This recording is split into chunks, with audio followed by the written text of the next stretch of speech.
Good. So, good morning, everybody. I am Andrea Galletti from the University of Trento. Our work belongs to the scientific challenge Water for Energy, and in particularly, it was focused on the detailed representation of hydropower system in large alpine catchments. So, first of all, little background. Hydropower production modeling in large alpine catchments carries a variety of challenges, mainly related to the size of the simulation, but also on the detail required for the simulation. First of all, if we plan to perform climate change impact assessment, we must take into account that they are best performed on long simulation time windows, ideally 30 years or more, and at the regional scale. So we need to envision a large domain too. However, since hydropower production is typically performed in a headwater catchment, which are small in size and with a very variable morphology, a high spatial resolution is advisable to be taken into account in the model.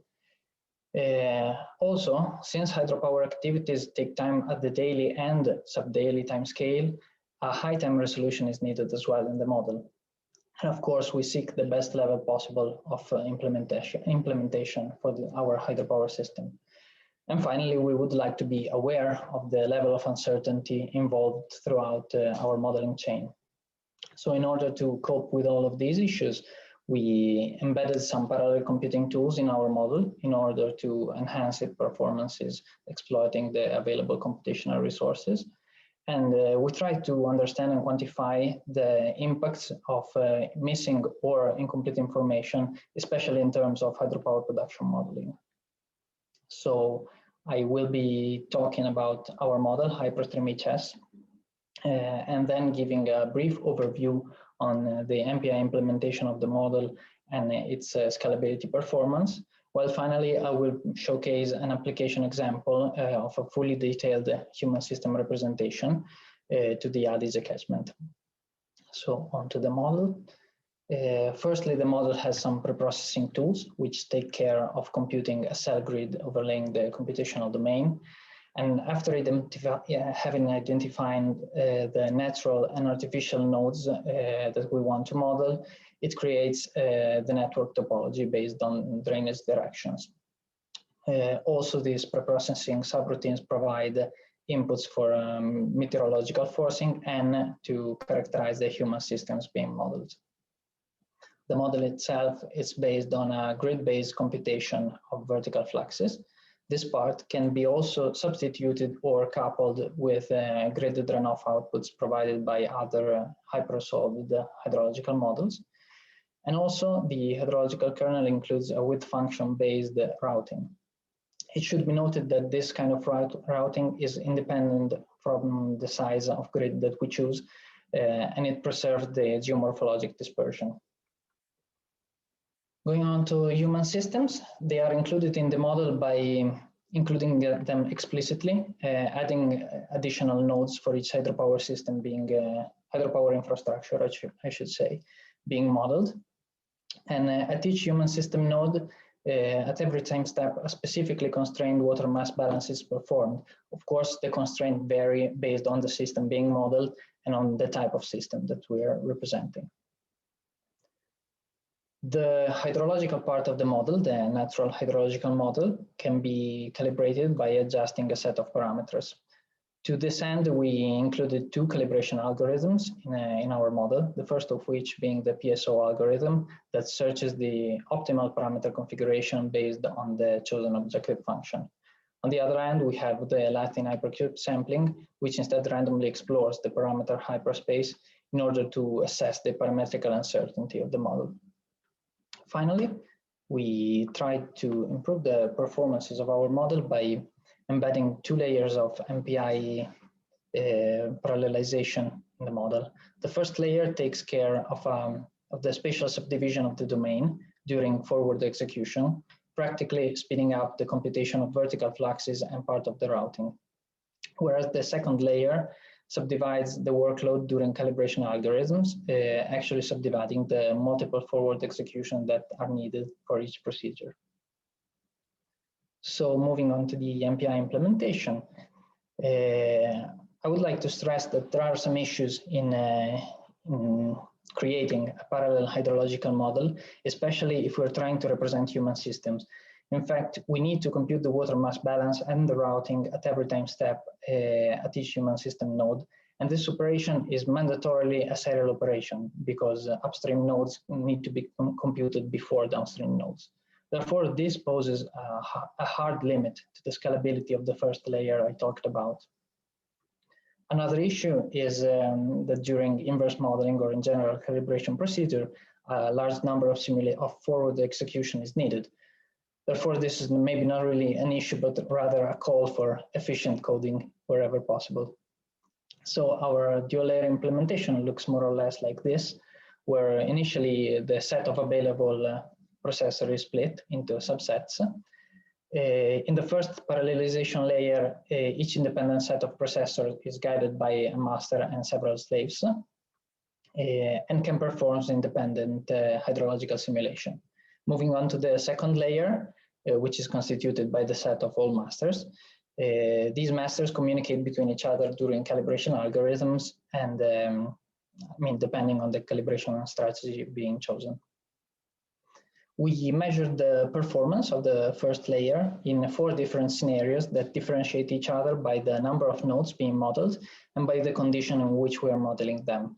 Namely, we modeled both setups of 5 and 138 nodes in fully natural and in actual conditions, meaning we included the representation of hydropower systems. We noticed that, of course, there is a strong dependency on the number of nodes because the number of computation necessary is smaller. But we can also notice that the discrepancy between the natural and the actual configuration in both cases increases when we move to 138 nodes, stressing the fact that we really need time to compute water mass balances and routing between human system nodes. We can also observe a soft threshold at around 8 processors used, after which we start losing scalability. And this threshold comes maybe even earlier for the case of 138 nodes. We can only say that this threshold is problem specific, so it really depends on the conceptual model that we're analyzing, as well as the machine on which we are running our simulation.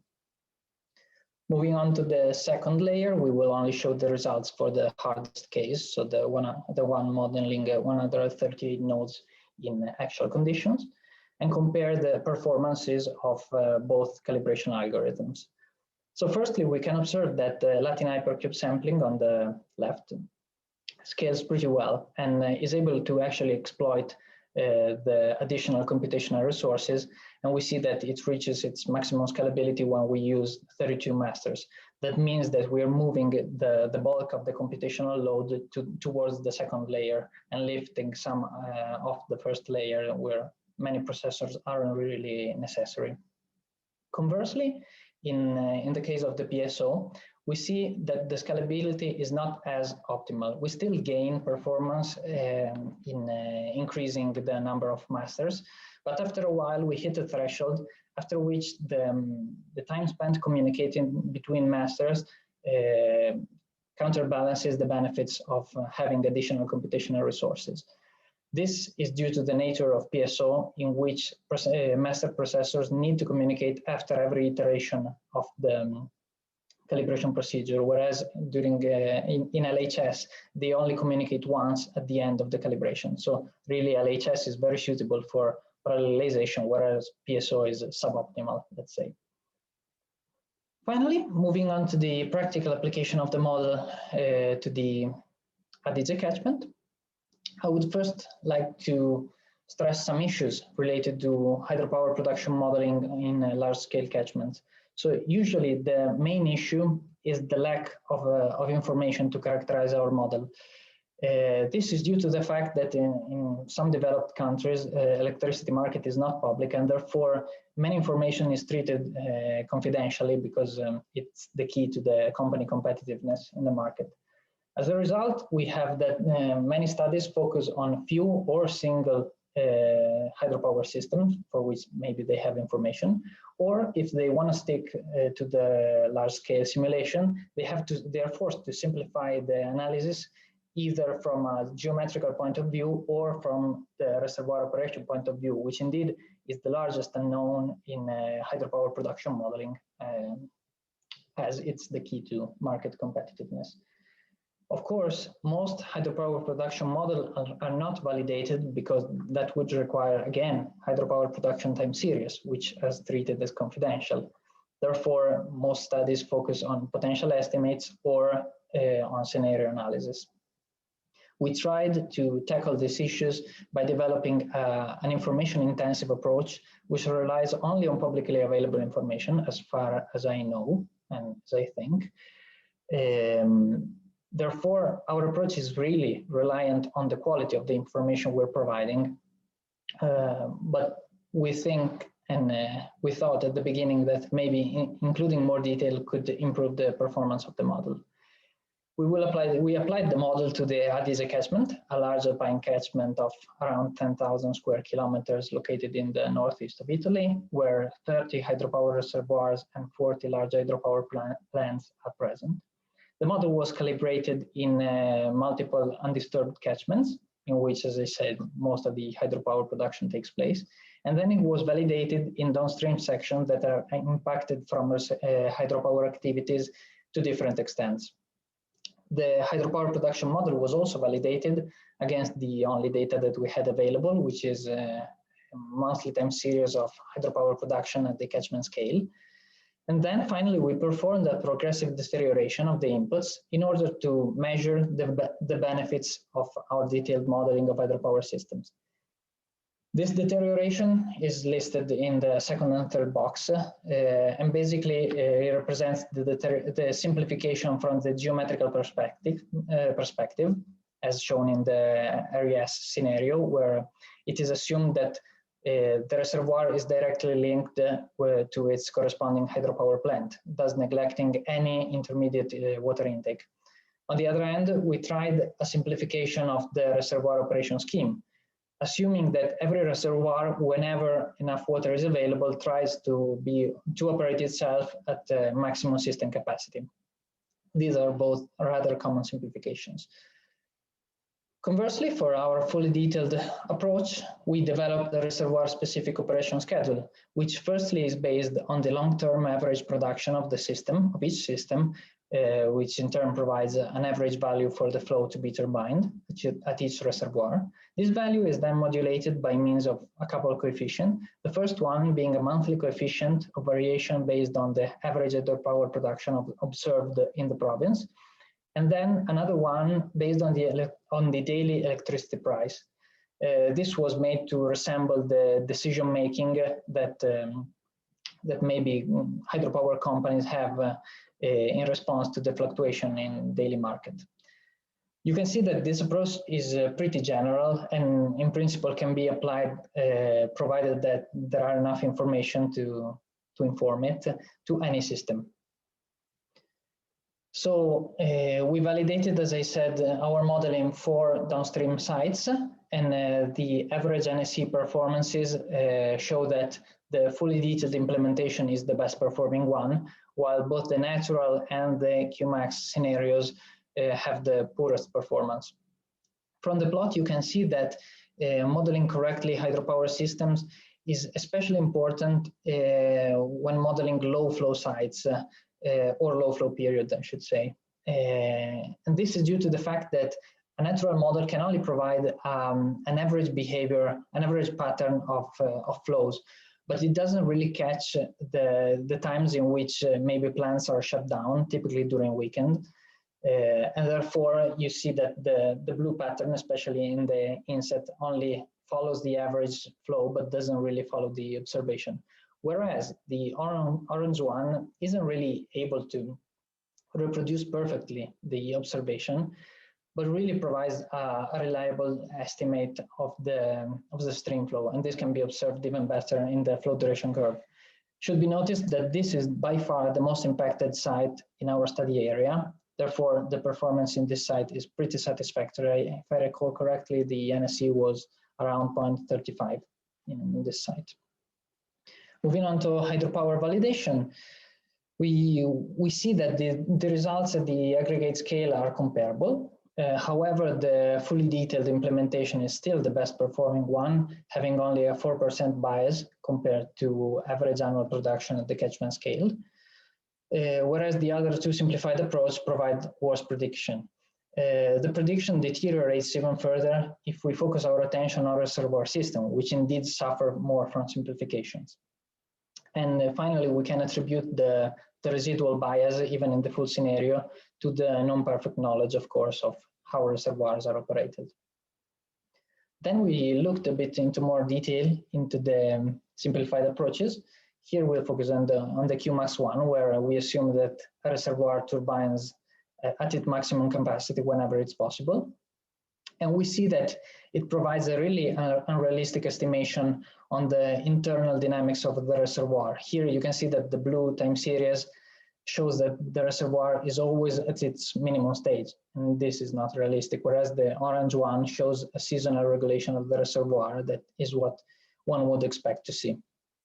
Of course, the result becomes even worse the more important internal dynamics of the reservoir are to the overall hydropower system. Moving on to the geometrical simplification of the system, there are indeed some systems that have intermediate water intakes, and some of these have a high relevance towards the overall amount of water being turbined. Here, for instance, you can see that the green catchment contributes directly to the reservoir, whereas the red one contributes to the hydropower plant by means of an intermediate water intake. If we neglect all the intermediate water intakes, we can have a reduction of the modeled hydropower production of upwards of 53% based on the system geometry, because the reservoir alone isn't able to make up for all the loss of water. Of course, this effect sums up in a nonlinear manner with the one I showed in the previous slide due to the complex response of the catchment. And therefore, I mean, one should at least be aware that this can occur in modeling hydropower production. So to sum everything up, we've seen that hydropower production modeling poses a set of challenges, both from the computational perspective and from the reliability of the prediction point of view. In response to this, we developed Hyperstream HS, which is a holistic hydrological model, and tried to optimize its performance by means of a dual layer MPI implementation. Finally, I believe we showed that a high level of detail, the inclusion of the highest possible level of detail, really plays a part in improving the predictions of the model. And conversely, a simplification can deteriorate its prediction. So I want to thank you all for your attention. And if there are any questions, I'll gladly answer if I'm able to. Thank you. Thank you very much, Andrea.